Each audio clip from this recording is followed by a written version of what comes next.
If you want to build a winning culture, it's not just about hiring the best people. It's about building the best team.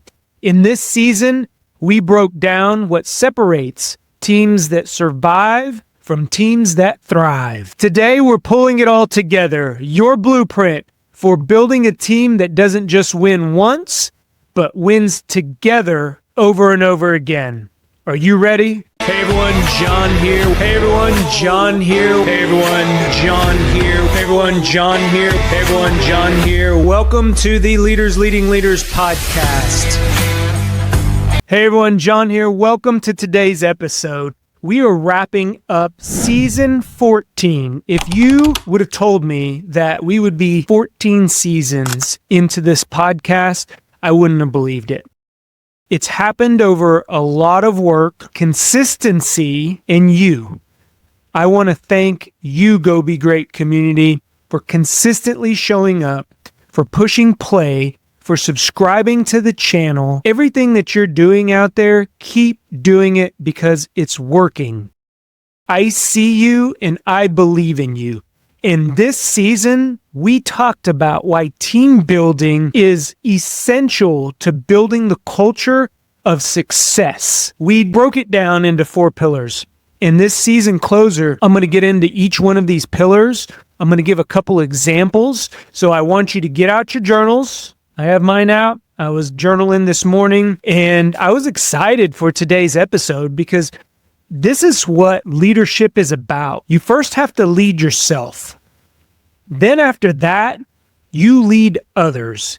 And when we lead others, when we are in charge of a team, when we take ownership and we share ownership with our teams, we become unstoppable. We become unstoppable as business owners. We become unstoppable as entrepreneurs. We become unstoppable as leaders. We become unstoppable because we're doing it together. So today, the first topic that we talked about was building a firm foundation. And every single time that I talk to leaders and they're having trouble within the organization, it is because they are not intentional about their trust building. And you may ask yourself, what does that look like? Because I don't know if I'm intentional about my trust building. What are you doing to increase trust day by day? This doesn't happen overnight. I think sometimes that we get into positions as leaders and we get our name on the door or we get a title behind our name and we automatically think that that builds trust. But I liken this to a situation of when I'm going out and I'm looking to purchase something. It may be a camera, it may be a computer, it may be a protein bar, whatever that looks like, a car. What do you have to do first? What does that salesperson, what does that product have to gain from you? Trust. They have to gain your trust by being consistent in showing up. In all of that, the packaging, the wrapper, the picture on the front, what they say to you, all of that isn't intentional. So as leaders, we have to build intentionality into our trust building exercises. And this is essential to building that firm foundation of trust. Everything else will be built on this. The other 3 pillars that we're going to talk about are built on a stable foundation of trust. And one of the things that you as a leader need to get crystal clear on is your mission and your vision. Our vision is our compass. Our mission is our day-to-day. What are the things that we can rally others behind, that they can get behind, no matter when the times are easy? Leadership is pretty easy. When the times get tough, that's where I go looking for leaders. Gary Vee, I was listening to a podcast last week. Actually, Jen, I think, shared it with me. And he said, it's easy to lead when times are good. You got resources, you got people, you got money, the economy is booming. But when times get tough, he wants a wartime general to get behind. That's who he wants on his team. And that's the mentality that we need to have as leaders. We need to build trust when the times are good. So when the times get tough and the challenges start stacking upon us, we have that firm foundation to fall back to. And when we've built that in a way where it's unshakable, you're unstoppable as a company, as a team, and as a leader. So build your foundation of trust. I would say alignment is the number one factor for success. When I come in and I coach leaders and I work with teams, if everybody's aligned, that is more important than how many talented people, how many people with graduate degrees and certifications you have sitting around the room. Because if everybody is working for their individual self and we're not aligned to a clear mission and vision, and we don't have that foundation of trust, it may not happen a week, 3 weeks, a year down the road, but eventually we'll start to see cracks. And those cracks will get bigger and bigger. And it only is going to take one challenge before the walls start crumbling down. So build your foundation of trust. Go back and listen to those episodes where I talk about specific applications, practical applications that you can take and build that trust. The second pillar that we talked about this season was collaboration. And I journaled this morning and I wrote this down because I wanted to share it with you. Collaboration goes deeper than just communication. And hear me out here. When we have people who are contributing to a common purpose and we're aligned with the mission and vision, again, the connection between that team, between you as the leader, the entrepreneur, the business owner, and your teams is so strong that you all can survive when the challenges hit. Because the collaborative efforts, everybody pulling in the same direction, is all you need when it comes to those challenging times when sales aren't what they used to be, when people decide to go and chase shiny objects in other organizations or on other teams. Collaborative teams create those deeper connections because, again, it's about contributing to a purpose. And when you get that sense of community, that sense of family, familia, as I call it, again, you can talk bad about everybody else, but don't talk bad about the family. That's the connection that collaborative teams have. One of the other things I think is a fallacy is diversity of thought is important when we talk about collaboration. But if we don't have psychological safety, if people aren't able to share ideas at the table without fear of repercussions or fear of you pointing at them and singling them out or others singling them out, that equals silence. You're not going to have collaborative discussions no matter how diverse of thought you got around the table. You have to create that psychological safety. And sometimes that comes with having difficult conversations. And this is one area where if you as a leader have a fear of having difficult conversations and addressing conflict, get better. Because if you don't do it, trust will deteriorate. Your collaborative team will soon become a bunch of just silent yes people, which no leader wants, because you're not addressing the root cause of what builds trust in organizations. And that's holding people accountable and making sure that you as the leader have the behaviors that you need to lead a team and address those conflicts. And I'm not talking about calling people out. Put yourself in, somebody's shoes where, they have a legit difference of opinion, but that's not the time to call them out and say, what were you thinking? Or why are you thinking that way? Or what would make you say that? That is a time to address it. I hear what you're saying. What are some other things? How can we rally? What does the possible look like? I feel like we're going negative. There are things as a leader that you can step up and do to ensure you have that collaborative environment. I want to take a quick break from our discussion today to mention a couple things. First of all, thank you for listening. Only 50% of our listeners are subscribed to our channel. Do me a favor, click on that subscribe button. It's going to allow our channel to continue to grow and give you updates whenever we get new episodes published. The second thing is our coaching program. People who want to work with me are looking to make a lasting change, level up, or get unstuck. I gave up on my dreams. I was a young parent, had to make a couple career changes. I went through some financial hardships. I had to learn how to flip my mindset and stay consistent. Our coaching programs are individualized one-on-one sessions where I will teach you a proven system and guarantee that you can reinvent yourself over and over again. If that sounds like something that interests you, head on over to thejohnespinosa.com and sign up to get more information. Now back to the show. The third pillar that we hit on was creating this culture of ownership. And this is one of my favorite things to see when it comes to life and people really start to bloom in organizations, are when they feel a connection to the purpose.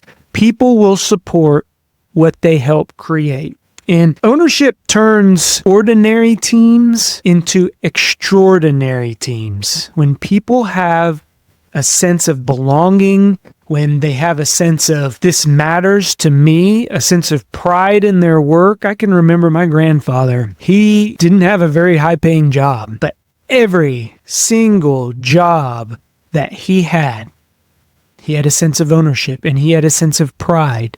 And that is exactly what creating a culture of ownership helps great teams, extraordinary teams. That's what separates the good from the great, is this sense of ownership, this sense of belonging. And when people feel ownership, they will feel engaged.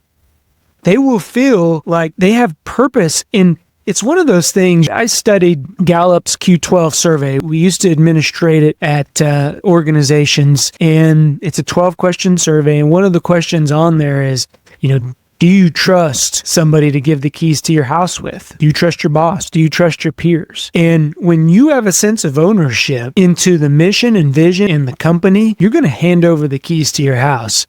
Now tell me that that's not an engaged employee. When you got somebody who goes on vacation and you're feeding the dogs, that's an engaged employee. That's just an example, but that's the level of trust and engagement that you should strive for. That's the level 10. And I'm constantly, striving for level 10 in everything that I possibly do. And creating this culture of ownership is one of them. I will tell you what will not create a culture of ownership, and that is micromanagement. Micromanagement kills ownership. When people feel like you're constantly looking over their back, or it's this command and control hierarchy in your organization, and they feel like the low person in the organization, they don't feel empowered, they don't have a sense, they surely wouldn't give you the keys to their house or let you drive their vehicle or even ride in their vehicle. That's when you know you got to change. So be honest with yourself. When we talk about creating a culture of trust, empowerment is the key here. Empower others to take a stake in the company, to take a stake in the team, to have some valuable feedback about what direction should we go. Because go back to that vision. Does their vision align or fit into the team, the company, that vision? And if you get alignment, you will get a sense of ownership. And when you create that sense of ownership, I promise you, individuals will get engaged and they will work harder and smarter for you, your company, and the team, and each other. The last pillar that we talked about was keeping a team inspired. And remember, this isn't coming in and high-fiving everybody every day and going around and hoorahing. What I'm talking here is winning teams are fueled by purpose, praise, and progress. That is what is going to inspire people, is when you give them praise, they see progress. And progress could be failing fast. That's one thing that I've adopted is let's fail fast. If we're going to fail, failure is an option. Let's fail fast, learn from that, and then keep going. That's progress. And then a sense of purpose goes back to that mission and vision. One of the things that, I find leaders do is use recognition as a carrot. So recognition is not a reward. It is a reinforcement. We need to recognize those that are exhibiting those behaviors that inspire the organization for progress and align to our purpose. And the last thing I want to talk about today is inspiration should not be a once a year offsite. Hey, let's all go to Topgolf, or let's go to a 3-day or 4-day retreat. Inspiration needs to be built in to the daily habit of our leadership. It needs to be woven into the culture of our businesses and our teams. When that happens, that allows the leader to step away and the system, the team, to still churn. Because if we do not have inspired teams and businesses, when we step away, what happens? The energy steps away. The hoorah steps away. The high-fiving steps away. That's why inspiration doesn't just need to be you bringing the energy. It needs to be through the purpose and the praise and the progress of the team. And when they get around that, you have an awesome thing that you can harness the energy from, and you guys can go conquer anything. One of the true signs of leadership, and this is something that just you can't manufacture overnight, is when you have somebody come in or send you a thank you or send you a text, and they talk about the difference that you've made in their personal life and in their professional life. And I'm talking about not even the people that you directly lead. It may be someone outside of the team or outside of a business or a vendor that you deal with, and they, just give you a sign of appreciation. That's where leadership extends out past the walls. We start with the influence of one, and we begin to see the ripples as it extends out. That's when you know you're doing something right. And by you taking the time to listen to these episodes, by you taking the time to develop yourself, to take some of these practical applications that I've given you and put them to work, you will see the fruit of your labor. You are planting seeds, and it is springtime now in Oklahoma. And when we plant those seeds, by summer, things begin to bloom. We begin to see the fruits of our labor. Team building doesn't happen overnight. It is built on the foundation of trust. It is through the collaborative efforts that we model. It boils down to creating ownership and fueling our teams with inspiration to where it's self-sustaining. I don't know about you, but I get goosebumps when I talk about teams and the importance of what you as leaders bring to that culture. I believe in you. Go back. Take a listen to these episodes in season 14. There's a lot of gold nuggets in there. There's a lot of practical applications. I hope you enjoy listening to these podcasts as much as I enjoy creating them for you. I appreciate you. Thank you for listening in. Thank you for subscribing to our channel. It allows us to bring this message to many more leaders like you that want to build great teams and inspire others far beyond their small circle of influence. I believe in you. Go be great. Talk to everyone later. Bye-bye. If you like what you're hearing, do us a favor. Click on that subscribe button. Give us a thumbs up or leave a comment. That lets us know that what we are putting out benefits you. If you want additional information or resources or learn how to work with me, head on over to thejohnespinosa.com, because when we become better versions of ourselves, it helps us get others to where they're going. Go be great. Talk to everyone later.